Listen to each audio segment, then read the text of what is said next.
Les Rhône-Alpins au Festival de Cannes, n'allez pas croire qu'ils passent leur temps à la plage.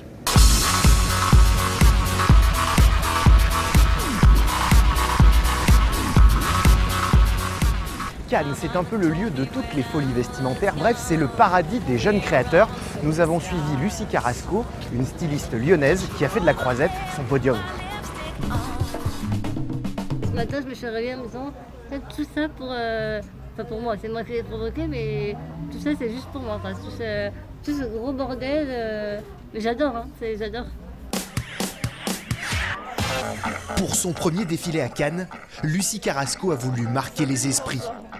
Une trentaine de modèles, une collection red carpet et une marraine ultra médiatique. Cette jeune créatrice lyonnaise a voulu s'offrir une vitrine d'exception. J'ai vraiment tombé sur le charme. Je trouve déjà qu'elle est très courageuse, mais aussi très talentueuse. Alors j'avais envie de participer. Je ne fais plus de défilé évidemment. Je suis vieille, mais j'avais envie de regarder ce qu'elle fait à peu près. Et là, je suis ravie. Originaire de Vénissieux, Lucie s'est fait remarquer il y a 10 ans pour ses créations audacieuses. Aujourd'hui, elle partage sa vie entre Lyon, Paris et Los Angeles où elle compte ouvrir une boutique. Un rêve de petite fille. C'est un peu jouer à la poupée en grandeur nature. Je suis passée des poupées au mannequin, donc c'est un vrai travail. Ça prend des nuits entières. J'ai pas dormi depuis plusieurs jours.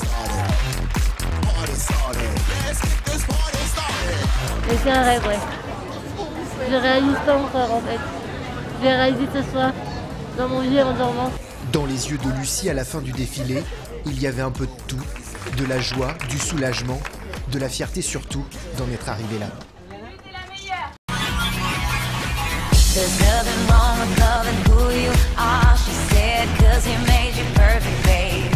12 ans après sa mort, c'est un Dromois mondialement connu que s'apprête à célébrer le Festival de Cannes.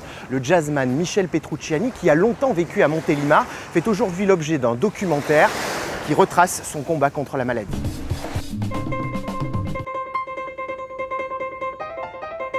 Quelques notes de jazz qui résonnent dans le palais des festivals. La vie de Michel Petrucciani, racontée par le cinéaste anglais Michael Radford. Dans la salle, le fils du célèbre jazzman, Alexandre. Le documentaire est un portrait de l'artiste atteint d'ostéogenèse imparfaite, de son enfance à Montélimar jusqu'à sa mort à New York en janvier 1999. So I stayed and I started playing in California with my heroes, with some real American musicians, the people that really can play jazz.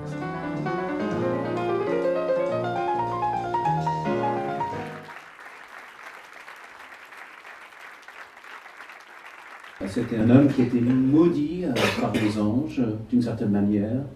Et d'une certaine manière, il avait de la grâce aussi, parce qu'il était doué d'un talent pour la musique prodigieux, et en même temps d'une personnalité absolument extraordinaire. Ses débuts sur scène à Cliouscla dans la Drôme, ses rencontres avec les plus grands musiciens américains, le film ose tout aborder, même ses histoires d'amour nombreuses ou son penchant pour la drogue. C'était quelqu'un qui m'a vraiment impressionné par sa force de vivre. Il disait aux gens, mais pourquoi vous plaignez de la vie? Pourquoi vous pleurez? Regarde-moi, je suis content d'être moi. Et ça, c'est formidable. Fin de la projection. Trop ému, Alexandre Petrucciani ne dira rien. 12 ans après la mort de son père, sa musique continue encore de nous toucher.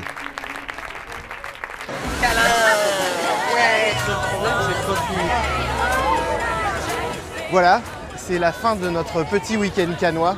C'est fini, madame, c'est fini, mais oui, c'est fini. Faut rester avec nous. C'est fini.